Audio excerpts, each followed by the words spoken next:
Oi, gente! Muito bem, para você que chegou agora aqui no canal AgroMais, eu sou Daniela Ramalho, sejam todos muito bem-vindos à casa de vocês.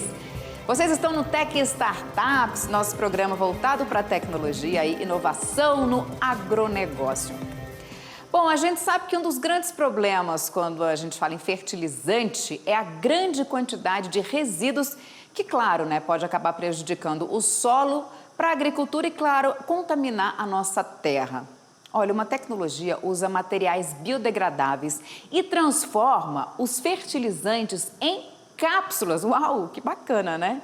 Vamos saber quais são os benefícios disso com Roselena Faes, coordenadora da FAPESP, que é a Universidade Federal de São Carlos. Roselena, vem com a gente que a conversa vai ser boa, tudo bem? Olá, Dani, tudo bem? E você? Tudo jóia, muito feliz em trazer essa novidade aqui para o nosso programa, Mas claro que eu queria saber primeiro, Rose, como é que tudo começou, Queria que você contasse um pouquinho da sua história para quem está assistindo, como é que surgiu então, esse interesse em trabalhar com esse tema, fertilizantes? Ok, então eu sou professora da Universidade Federal de São Carlos, no campus Araras e pesquisadora, e eu venho trabalhando desde sempre, com polímeros, com plásticos, com desenvolvimento destes materiais. E aqui no campus Araras nós temos uma afinidade grande com a agricultura e com o ambiente, É um campus bastante agrícola, nós temos o curso de engenharia agrícola, por exemplo, engenharia agronômica, me desculpa, por exemplo. Então, quando eu vim trabalhar aqui na universidade, eu queria unir as minhas capacidades como química, doutora em química, em desenvolver materiais e também aliar a algo que eu pudesse estar contribuindo para essa temática que é esse campus da Universidade Federal de São Carlos, esse campus mais agrícola. E olhando então ao meu redor, eu percebia que eu poderia sim contribuir com essa área de tentar melhorar, pensando em sustentabilidade, a disponibilidade de nutrientes que estão na forma de fertilizantes para as plantas. Então, eu comecei mais ou menos assim, quando eu logo me transferi, vim ser docente daqui da universidade. E aí toda a minha área de pesquisa desde então passou a ser focada principalmente no desenvolvimento desses materiais. A minha linha é sempre pensando na sustentabilidade, de práticas de pesquisa. Então, pensando sempre em melhorar algo que esteja ao nosso redor. E a gente, claro, Rose, a gente fica muito feliz porque quando o tema é a sustentabilidade, é muito interessante, muito importante a gente bater nessa tecla todos os dias e trazer essas experiências que elas fazem o nosso planeta respirar melhor, Essa preocupação, essa visão com o nosso futuro, com as nossas futuras crianças, nossas próximas gerações, porque como eu sempre falo aqui, senão daqui a pouco ninguém respira mais, Bom, e aí veio esse estudo, Rose, que começou lá em 2014, para transformar os fertilizantes em cápsulas. Mas calma, antes da gente falar sobre essa tecnologia, eu queria só que você abordasse aqui para a gente, como você é uma estudiosa, doutora nessa área, Queria que você contasse para a gente o que os fertilizantes, quando usados aí indiscriminadamente, podem causar no nosso meio ambiente. Só para a gente contextualizar a nossa conversa. Ok. Então, não é que eles são usados erroneamente, Os fertilizantes, eles trazem benefícios, para a produção agrícola. Sem eles, a produção do tamanho que nós necessitamos, pensando na quantidade de pessoas que nós temos que alimentar, nós não conseguiríamos ter essa grande produção. Então, eles não são os vilões.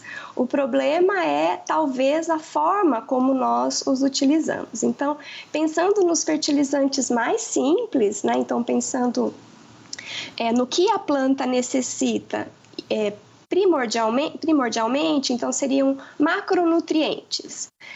As fontes destes macronutrientes, principalmente, que são geralmente sais, dependendo de como você manuseia isso, né, e disponibiliza isso ao solo, eles podem, por exemplo, sofrer um processo chamado de lixiviação. O que é esse processo de lixiviação? Então, vamos dizer que o agricultor, ele adiciona, então, o fertilizante no solo, porque ele vai iniciar um processo de plantação e, de repente, ocorre uma chuva. Então, todo o fertilizante que ele adicionou pode, por ser um sal e por ser solúvel, ele pode ser lixiviado e ser levado, solubilizado, e o lugar mais próximo que ele chegar, que pode ser um lago, pode ser um rio, ele vai se acumular ali. E dependendo do tempo que isso vai acontecendo, por exemplo, se for um fertilizante fosfatado, nós vamos ter um problema de acúmulo desse material, por exemplo, no rio e no lago, e isso pode começar a contaminar essa região do rio, né? Então, eu acho que é mais o como você usa, e para evitar que essas perdas aconteçam, então o agricultor teve todo o trabalho de ir lá e colocar esse fertilizante no solo, e ocorreu, por exemplo, esse processo de chuva, esse processo de lixiviação. É claro que nem todo o fertilizante vai, uma parte continua ali onde ele colocou. Para evitar que isso aconteça, ele adiciona sempre um pouco a mais. Então, a gente tem esse problema desse pouco a mais, né?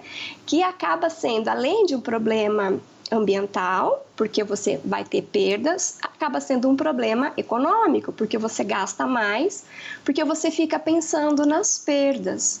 Então, eu acho que a gente tem que olhar por esse lado, não colocar também como um completamente vilão, porque não é, né? Sem os fertilizantes, a gente também não produziria. Com certeza, Rose. É exatamente isso que você falou, né? É a maneira como usa, né? Afinal de contas, a diferença de um remédio e do veneno é a quantidade também, né? A gente tem que saber dosar, e aí essa dose a mais que você citou, a mais aí por conta da chuva, também pode acabar trazendo problemas para o solo, né? Então aí veio, gente, a ideia maravilhosa de colocar esses fertilizantes em cápsulas. Enquanto a Rose explica para a gente sobre essa ideia que eles tiveram lá da Universidade de São Carlos, eu vou pedir para o nosso Marcos Donizete, conhecido aqui, popularzíssimo como Marcão, colocar a imagem para a gente das cápsulas, né, para a gente conhecer um pouquinho mais na prática. Como é que veio essa ideia, então? Quais são os benefícios, Rose, desses fertilizantes em cápsulas? Ok. Então, pensando nessa problemática que eu acabei de mencionar para você, né? De perda do nutriente por um determinado processo, que é esse de lixiviação. Então, a ideia, que não é nova, né? É uma ideia que existe produto no mercado, é você fazer um recobrimento desse fertilizante por um material que vá diminuir a solubilidade desse fertilizante e vai aumentar o tempo em que esse fertilizante vai disponibilizar o nutriente para o solo e após para a planta. Então, eu gostaria de ressaltar aqui que a ideia de encapsular ou de recobrir o fertilizante com um material, ela não é nova, né? E existe esses materiais, esses produtos no mercado. O que essa pesquisa que que foi principalmente, né, divulgado recentemente aí pela agência FAPESP, de trabalhos que a gente tem realizado, ela mostra que nós estamos preocupados também com qual é esse material de recobrimento. Porque imagina que você vai, tudo bem, recobrir esse fertilizante com o material, a disponibilidade dele vai ser ao longo do tempo, vai diminuir as perdas, então você vai aplicar menos fertilizante porque você diminui perdas, mas que depois que esse material liberou esse fertilizante para o solo e para as plantas, ele acaba sendo o próprio resíduo, porque ele é feito geralmente de materiais não biodegradáveis. Então, é dentro dessa problemática que a gente está trabalhando. Então, em utilizar um material que depois que ele libere todo o fertilizante, ele não seja um problema, né? Então, ele não gere um resíduo, porque os materiais que geralmente recobrem esses fertilizantes são plásticos. E talvez vocês já tenham conhecimento, né, da problemática que é esse resíduo plástico. E pensa que esse resíduo ele vai estar diretamente no solo. Então, imagina, a gente teve uma primeira plantação, deixamos esse resíduo, vem uma segunda, adiciona de novo mais um resíduo. Então, isso ao longo do tempo vai acumulando. Então, a nossa proposta é preparar esses materiais de uma forma mais sustentável, com materiais renováveis, né, produtos renováveis, ou seja, de fácil obtenção e de reutilização, e que também, após o seu uso, ele não gere nenhum outro resíduo. Muito bem, então a gente está falando de sustentabilidade da sustentabilidade, né? Tá me ouvindo? Acho que o fone dela caiu. Tá me ouvindo? Vamos ver se ela me ouve. Dani, você me desculpa, mas eu acho que eu perdi o começo. Não tem problema. Eu falei que então é a sustentabilidade da sustentabilidade, né? Isso é muito bacana, porque vocês usando um material aí que seja biodegradável, que não cause grandes problemas para o meio ambiente. Você está falando da quitosana? A quitosana é um dos polímeros, né, que nós temos trabalhados. Polímeros é o termo mais técnico, né, mas a gente pode chamar isso de plásticos também, que eu acho que fica mais fácil a compreensão. Então, a quitosana é um dos polímeros, ela tem sido muito estudada, ela tem algumas vantagens e uma das principais vantagens é que ela é obtida de uma fonte renovável. Ela é obtida da quitina, e a quitina ela é um resíduo da indústria alimentícia, que tem em camarões, em lagostas, em crustáceos de forma geral. Então, na indústria alimentícia, isso tudo é perdido. Então, é um resíduo da indústria alimentícia que é transformado na quitosana. E a quitosana, nós podemos fazer diversos tipos de materiais com ela, né? Então, um desses materiais são essas cápsulas que vocês acabaram de mostrar aí numa das imagens. Muito legal, Rose. É muito importante, né, ter essa conscientização em todas as cadeias do processo, né? Não só nessa questão da encapsulação, de colocar o fertilizante em cápsula, né, mas também pensar na própria cápsula, né? A gente, inclusive, já fez várias entrevistas aqui também, Rose, de pessoas que substituem também o plástico, né, na própria embalagem, assim, vai no forno com a embalagem que ela é comestível, né, em prol da sustentabilidade, né? Isso é muito interessante. Então, é mais ou menos nessa mesma linha, né? Claro que com viés diferentes, né? Agora, Rose, como então evitar, como esse material pode evitar então perdas por volatilização do solo, por exemplo? Então, é que existem alguns fertilizantes, um exemplo clássico é a ureia, em que ao invés da perda ser por lixiviação, a perda é por volatilização. Então, se ela também estiver encapsulada, essa perda por volatilização também irá diminuir. Então, cada exemplo, né, de fertilizante que é utilizado, então só falando um pouquinho, né, nós temos os macronutrientes. Quem são os macronutrientes? Aqueles em que a planta mais necessita, que é potássio, que é nitrogênio e que é fósforo. E as fontes deles podem estar em vários compostos, né? Então, por exemplo, o nitrogênio pode estar na ureia, pode estar no nitrato, e fosfato é fonte de fósforo, e alguns sais que contêm potássio acaba sendo fonte de potássio. E a ureia, ela é bastante utilizada. E eu não trabalho, né, com a ureia, mas tem vários trabalhos que tentam, né, melhorar essa capacidade de disponibilização da ureia e a diminuição, então, desse processo que ela sofre de volatilização, que também a perda, né? Então, você coloca no solo e você também acaba perdendo por esse processo, que é um processo físico. Não sei se fui muito técnica, Dani.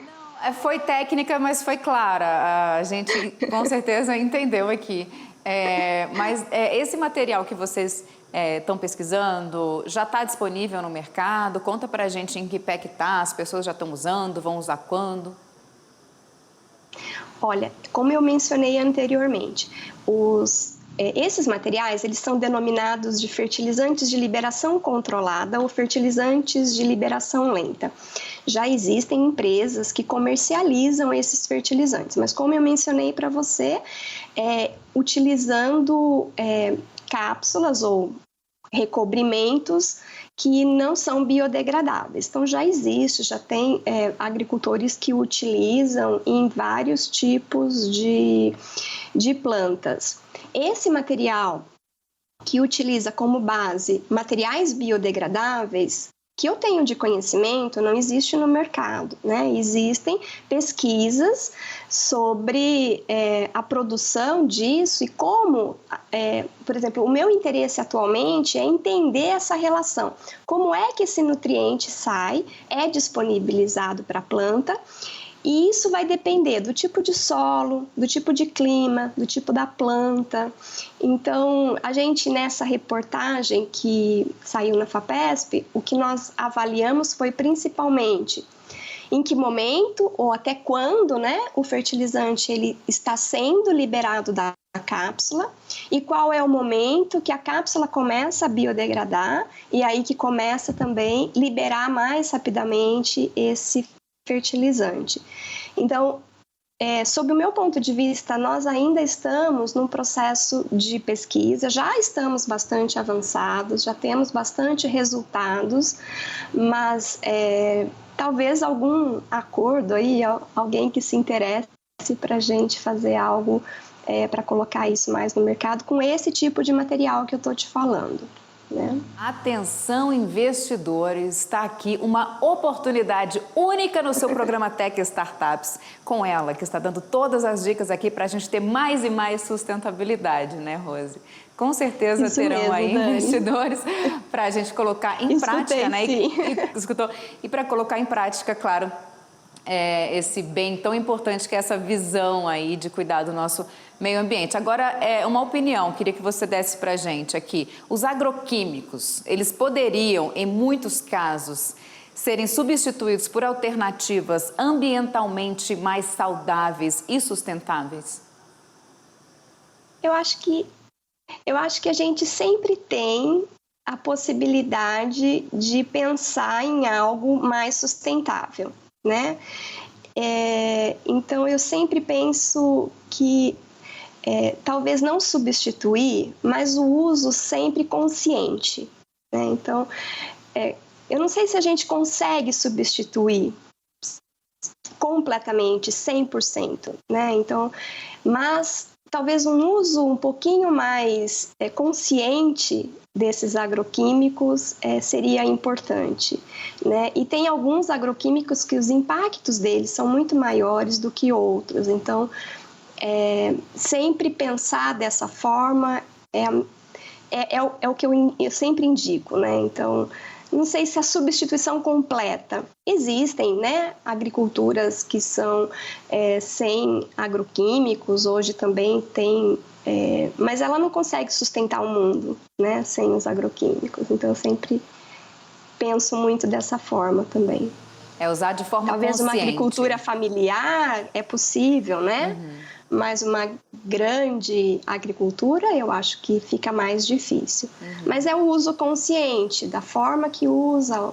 Tem vários que podem substituir o outro, que vai ser menos agressivo. Então, pensando conscientemente. Com certeza, Rose. Agora, tem uma sigla interessante que eu queria que você comentasse com a gente, não sei se você já comentou sobre isso, mas tem a fertilizantes de eficiência aprimorada, né? A sigla em inglês EEFS. Conta pra gente um pouquinho. Tá, porque assim, nós temos as nomenclaturas, inicialmente elas eram fertilizantes de liberação controlada e fertilizantes de liberação lenta. Para nós sabermos diferenciar o controlado do lento, você tem que saber exatamente. O controlado, ele é dependente de algumas condições e que isso vai controlar a liberação do nutriente. Por exemplo, temperatura é uma condição. Tem fertilizantes que é nesse sistema que é dependente da temperatura. pH, né? Qual é o pH do solo? Também é algo que influencia a taxa de liberação desse fertilizante. Então, se a gente conhecer isso, nós podemos dizer que é um fertilizante de liberação controlada. Fertilizante de liberação lenta, então, gradativamente, por um espaço de tempo, ele vai liberando esse nutriente ao solo. Entretanto, mais recentemente, como existe uma grande dificuldade, porque é dependente do solo, do clima, da irrigação, da planta, do tipo de cultivo, é mais comum, recentemente, nós falarmos que esse material, ele é um fertilizante de eficiência aprimorada. Porque, de alguma forma, se ele for controlado, se ele for lento, ele vai estar melhorando a eficiência de aplicação e de uso. Seja melhorar essa aplicação em termos ambientais, econômicos ou agrícolas. Então, esse termo mais geral de eficiência melhorada é o que geralmente a gente tem utilizado na literatura. Muito legal, Rose. Antes, né, lá no começo da nossa conversa, você falou sobre os testes, né, que estavam sendo feitos com essa tecnologia aí. Queria que você contasse para a gente um pouco de como vocês têm feito, quais os principais resultados. Ok. Bom, existem vários trabalhos em andamento, então o que a gente tem realizado atualmente é avaliar os diferentes materiais para encapsular, né? Porque cada material também vai ter uma propriedade diferente, então isso seria na construção desse material, vamos dizer assim. Então a quitosana é um desses materiais, mas nós temos utilizados, por exemplo, a celulose, a nanocelulose, nós temos utilizado geralmente polímeros de fonte renovável, como o alginato, que são polímeros fáceis de obtenção, não são polímeros tão caros, então são materiais, né, de fácil obtenção. Então essa é uma parte do que a gente tem realizado, então que eu falo que é o estudo inicial. E nós também temos avaliado, então, como o desenvolvimento desse material em solo, em campo, né? Então, acho que até encaminhei uma imagem para vocês sobre isso. E esses ensaios, eles nos dizem exatamente durante um longo período de tempo, 90 dias, 100 dias, 180 dias, de como é que esse nutriente está sendo liberado ao solo, saindo da cápsula e indo para o solo. Então, esses são os testes que a gente tem desenvolvido e também após a liberação, que aconteceu com o material, a casquinha que ficou, né? Se ele ficou resíduo, se ele virou um material fonte, né? Que ele se biodegradou e virou uma fonte também aí de carbono pro solo, por exemplo. Então, esses são alguns estudos. E a gente tem alguns trabalhos em que nós estamos desenvolvendo já alguns materiais mais aplicados, por exemplo, como